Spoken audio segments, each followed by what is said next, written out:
Great. Well, welcome back. And I hope that I can keep up the high level of talks that all my predecessors gave here before the break. And I also want to thank all the staff from Illicit Plant for inviting me to participate. It's a very interesting event, and I'm really enjoying it myself. What I'm going to try and talk a little bit about is really focusing on North America and Latin America. What is going on with abiotic stress, and in particular on water stress and heat stress, and what are the solutions out there? What are the problems? How big is it? What's the value of those problems? And what is the competitive landscape? We touched on that a little bit in the panel, but what other solutions are available to the growers, and how are they employing them, and how successful are they? So I put this graph in because it's a graph. It's been around for at least 20 years.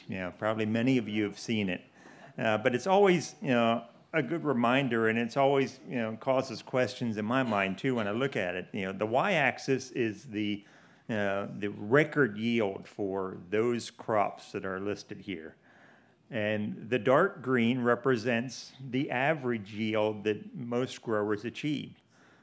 So you see it ranges from roughly about 15 to 25% is the percentage of the record yield that most growers are able to harvest. And then that next thinner bar, that represents the loss due to biotic pests. So insects, nematodes, weeds, plant diseases. And you see that their losses range from 5 to 10%.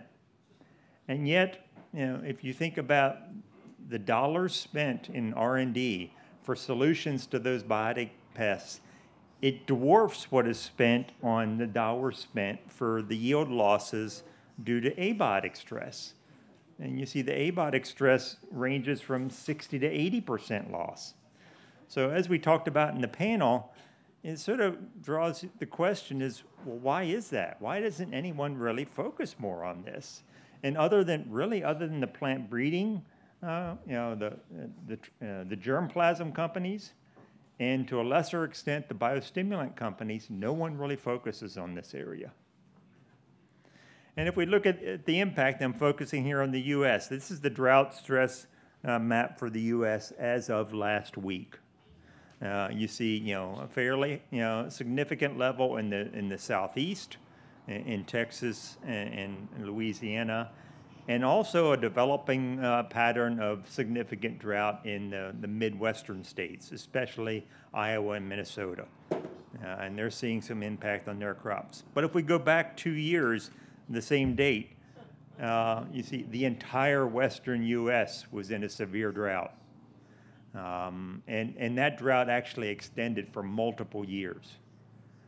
So there was huge impacts in production, impacts on availability of water for irrigation, lots of land that actually could not be farmed because water wasn't available to irrigate it in some of those arid states. Now, in trying to really come up with a figure for the U.S. and what is the economic impact of drought, I tried to look at a couple different sources. Now, this source comes from the U.S. database for crop insurance. In the U.S., there's crop insurance plans available through the federal government to growers of major crops.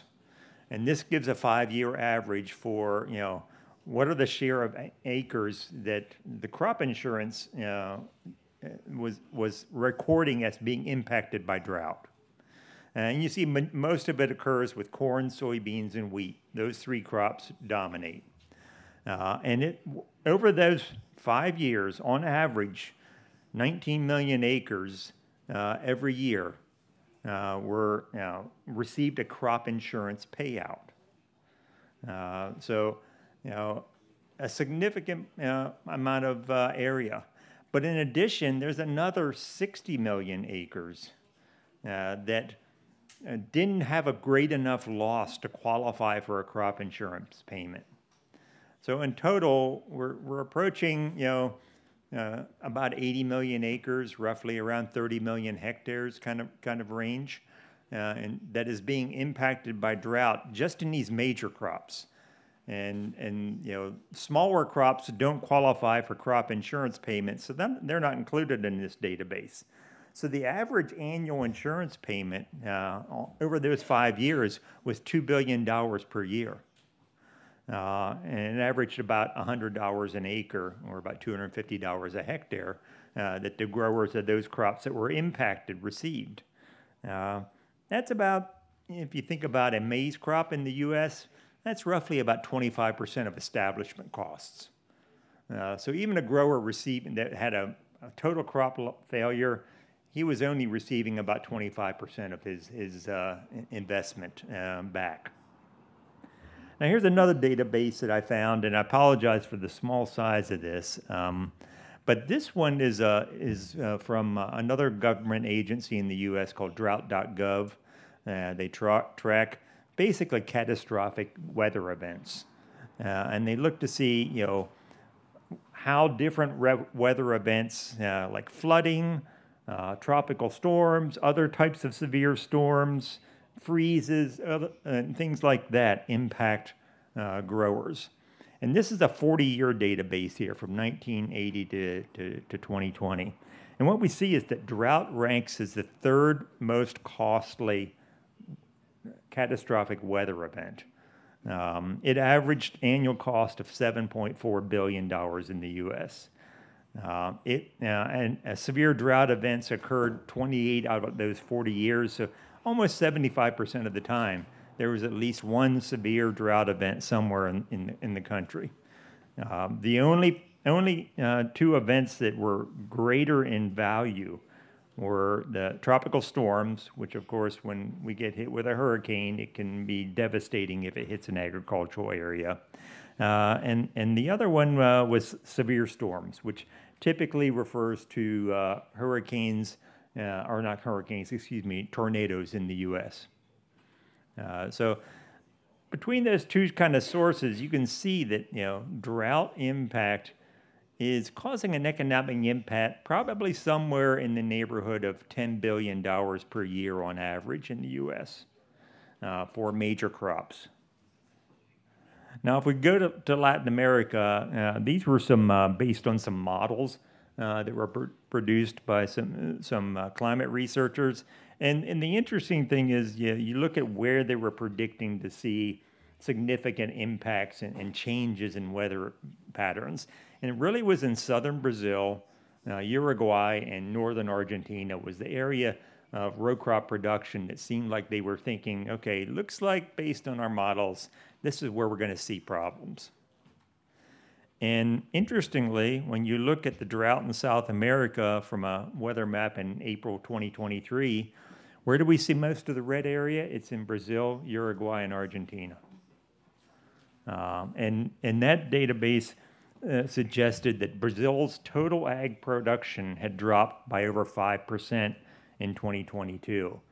Now, Brazil's annual production value, I think, Felipe, correct me if I'm wrong, I think it's somewhere between 110 and 120 billion euros. So that would suggest that just that one event was having about a 6 billion euro impact on the Brazilian economy. And that probably drastically underestimates, an event of that size. And, the other factor here was this was such a widespread drought, and it continued for multiple years. And you see there that in the Paraná La Plata region, that was the worst drought since 1944, so over 75 years. And if you look, well, what parts of South America are really well equipped for irrigation? Well, the area where the drought is occurring is the area that probably has the least irrigation capability. Most of the irrigation is more in the high value specialty crop areas. So they're the least well equipped to address this. So this really should be U.S. and Latin America drought impact. I think that the biggest challenge with droughts is while they're cyclical and unpredictable, they still occur frequently. Anyone that's in agriculture understands, that the impact that lack of water can have on productivity. And the grower has a very narrow window of time to do anything. As we mentioned during the panel discussion, he can choose to plant a drought-tolerant variety in the spring. He can invest in irrigation equipment. If you're in a country that offers it, he can purchase crop insurance to help protect him against catastrophic losses. But beyond that, there's biostimulants, a few biostimulants, but as we talked about, really none of them are highly effective. They tend to be generalist and not a specific solution to this problem.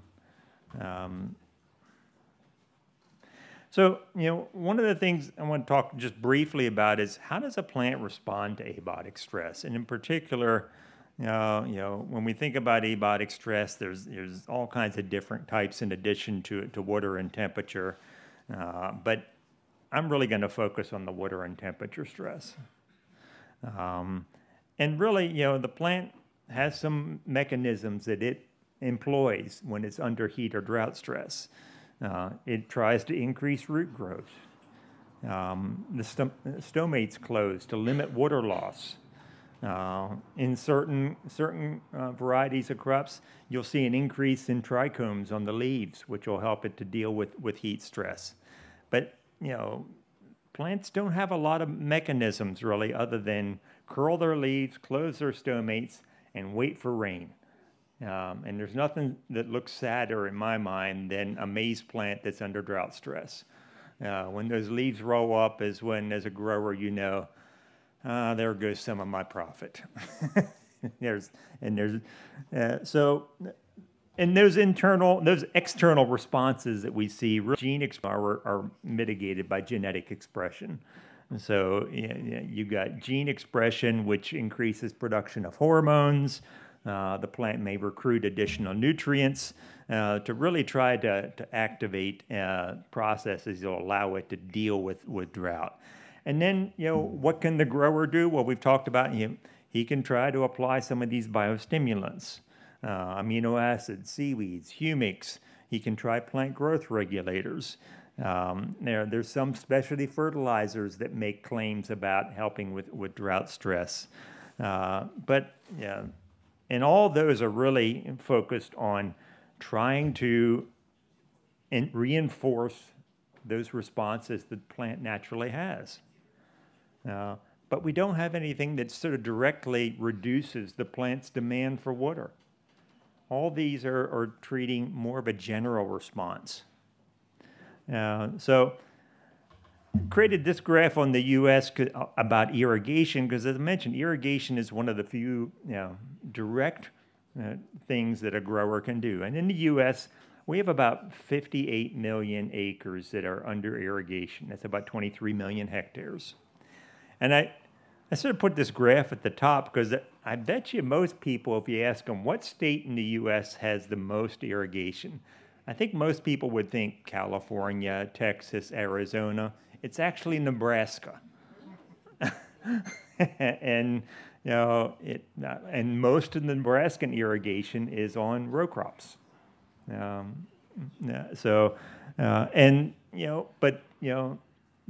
The irrigation in row crops and specialty crops, there's a few differences there, but in general, they're using it to prepare the land for seeding as chemigation approaches, but really as a drought protector. And that's the main use. So, and I tried to do a little sort of back of the envelope calculation here to say what is the value of reducing drought stress by just a partial amount. And I said, thinking about the Midwest U.S., typical corn yield about 12,500 kilos per hectare. There's areas that are as high as 15,000, and there's others that are 10,000. But that's a good average yield in the main part of the U.S. Corn Belt. And under a moderate drought stress, this would be a very mild drought stress, I would say, you might lose 10,900 kilos. If your treatment could save 5% of that loss, that amounts to about 550 kilos saved. At today's prices, and corn prices in the U.S. are depressed at this point, that would be worth about $100 a hectare. And as Felipe was talking about, he was talking about 1 ton per hectare of increased yield. So with illicit plant solution, based on his data, really that value is twice what I have here. And that's under what I would call a fairly low price for in the corn market today. It's actually, the price today is about 40% lower than it was a year and a half ago. So that's a pretty good return that I think would get a lot of growers' attention when you think, look at that kind of return. So we talked a little bit about some of the practices and things that growers can do, and really what they're trying to do, if you look on the right there, is under stress conditions, the plant's using most of its energy to deal with stress, and it doesn't have as much energy to go into yield production and reproductive growth. So we're trying to keep it closer to that normal appearance on the top graphic, where most of its energy is going into reproductive growth. And as I said, there's only a few options, and when I look at the market today, about 45% of the U.S. area is using irrigation. There's about 25% are relying solely on germplasm and nothing else. And then there's about 30% of the growers that are making some use of either biostimulants or plant growth nutrients or PGRs or some combination of those. And these are just a selection of products available. This is by no means exhaustive, but these are a range of products that are on the U.S. market. And what you see is most of them are nutrient combinations with seaweeds, with mycorrhizae, with humic acids. And a lot of these are provided as starter fertilizers, as fertilizer blends. Many of them are focused on the specialty crop market, but a few of them, like the Accomplished Max, is one in particular that I know is used predominantly in row crops. But as we mentioned on the panel, all these are applied at crop establishment. They don't really help with a drought stress that comes in later in the growing season during the reproductive phase. And that's when drought is most damaging. So these solutions really aren't addressing the point in the growing season when a drought is going to have the biggest impact on yield.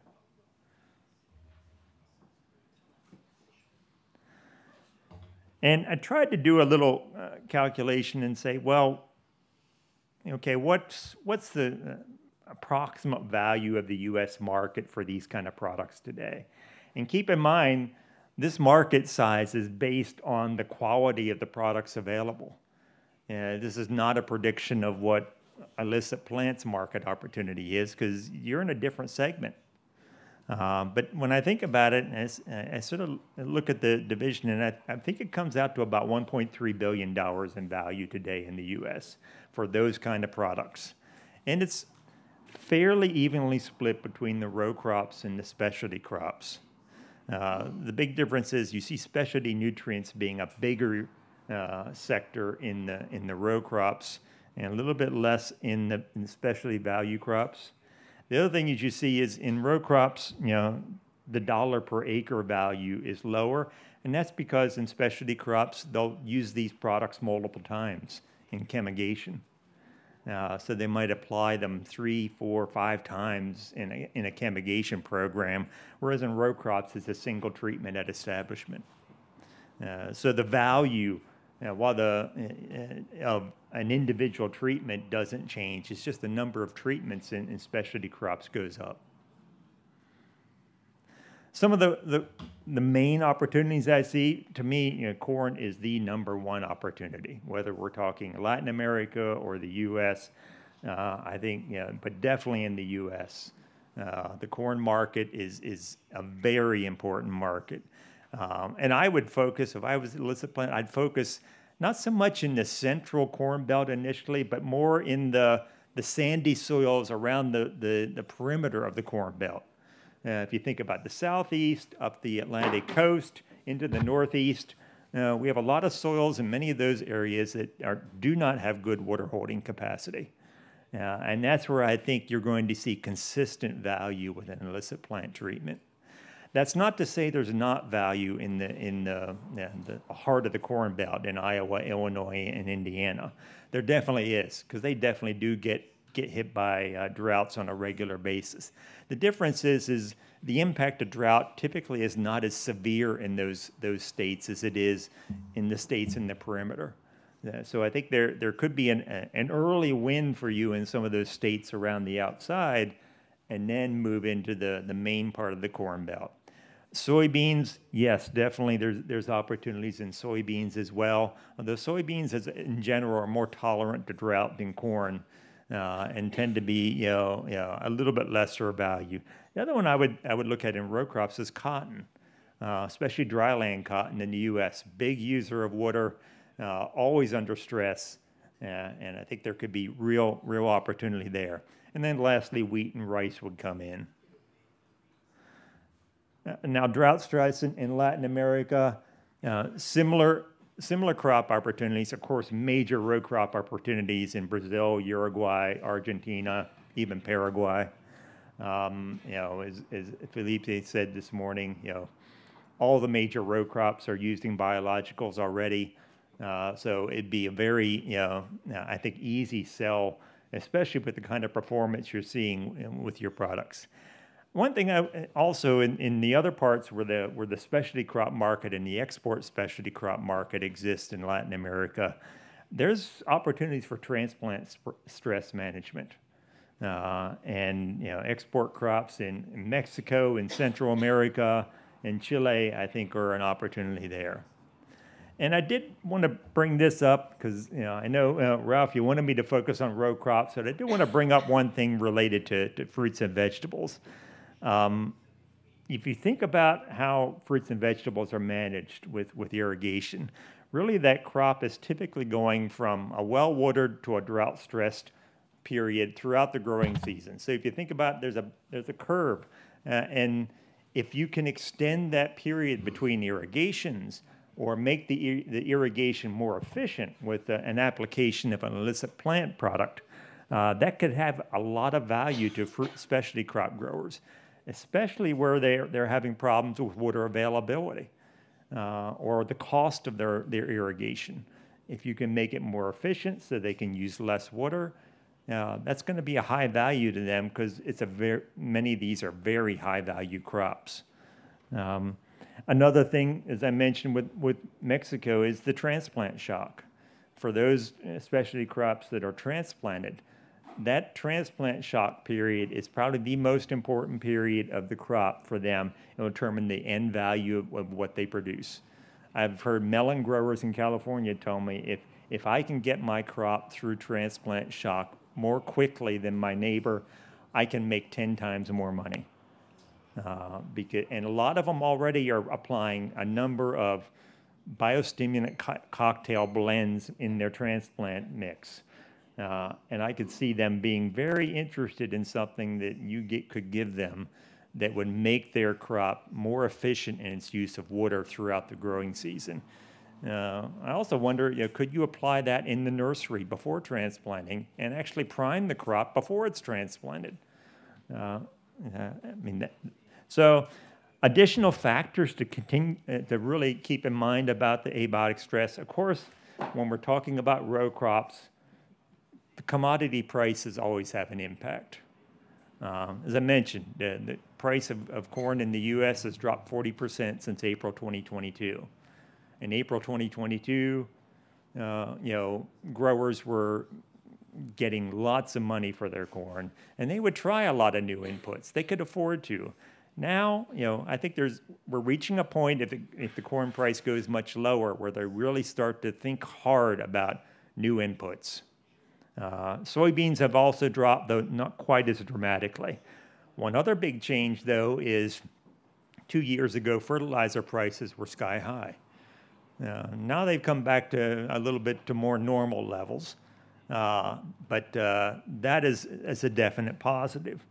As we've been talking about all day, climate change has made extreme weather events much more common.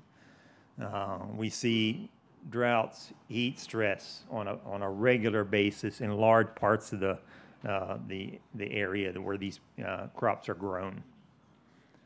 And as I mentioned earlier, recognize, I think, the value. Just because a crop's irrigated doesn't mean it still doesn't undergo water stress. It does. And there's an opportunity to use this technology with irrigation to make irrigation more efficient. So in closing, I just wanted to say that in my mind, there are definitely pronounced opportunities for a product like what Illicit Plant is bringing to the market. Climate change creates huge opportunities for this. Biostimulant adoption has been growing, and it continues to grow at about a 12 to 13% growth rate. And I think this product, I've had some debates with Ralph. Is this a biostimulant? Is it a PGR? Is it something entirely new? And I sort of lean towards the last option.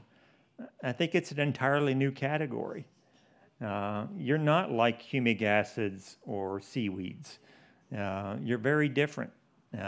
You're not exactly a PGR either. Classical PGRs have much different effects on plant metabolism than what you're having. So I think it's probably important to really get your messaging down on that, Ralph, and figure out what the name is going to be. But I think that's the good thing about that is you're the first mover in a new category. You get to establish the value of this category, and I think these comparable growth rates, whether it's for biostimulants or biocontrol or fertilizers or whatever we look at, really don't apply because you're in a completely blue ocean with no competitors at this point in a market that needs a product that can do what you do. So I think the distributors that you approach, no matter where you are in the world, are going to see this as a tremendous opportunity for a new high-margin product that is solving a problem that the growers have, really no solutions for at this point. And as I talked about in the panel, I think grower education and understanding of what the product is, how to use it, and what it can do for them is going to be important. And nothing beats that one photo that you showed me last night, Amerik, on your phone. I mean, in the U.S., we have a saying that growers say, if I can't see the difference from my windshield going 100 kilometers an hour, it doesn't exist. Well, that picture looks like I'm pretty sure I could see that difference at 100 kilometers an hour. So, I mean, I think you have a win on your hands, and now it's just time to get it into the market. So, with that, I'm going to close, and I'd be happy to try and answer any questions you might have.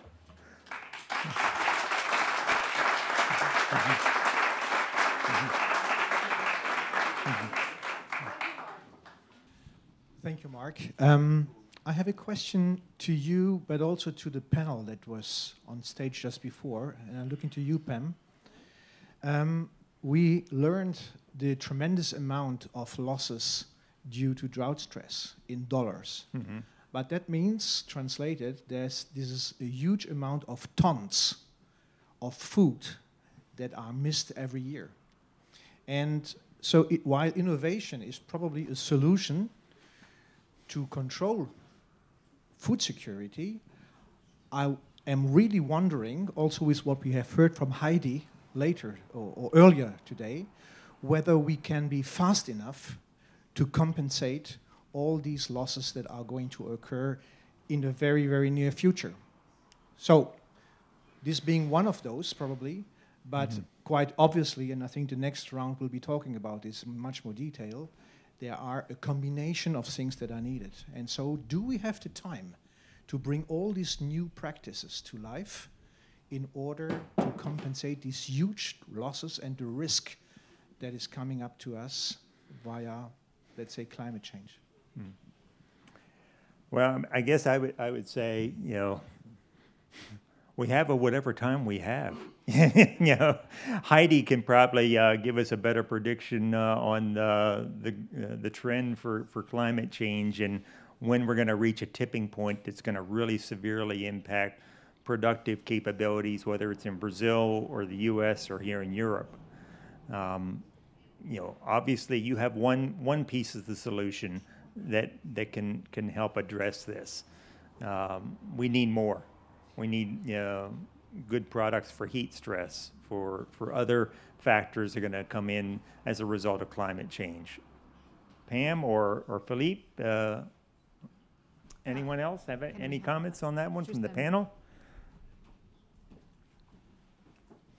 I think, as I said on our panel, that yes, it takes technology innovation, but also takes government policy. As you could see, what Brazil, educating the farmers to get the 50% of farmers who don't have a clue about biologicals is one, and then speeding products to market, getting them here faster.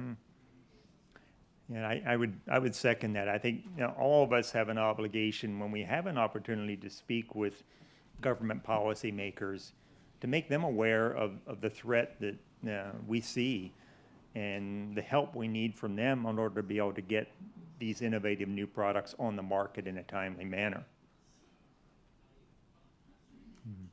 Est-ce qu'il y a d'autres questions? En français aussi.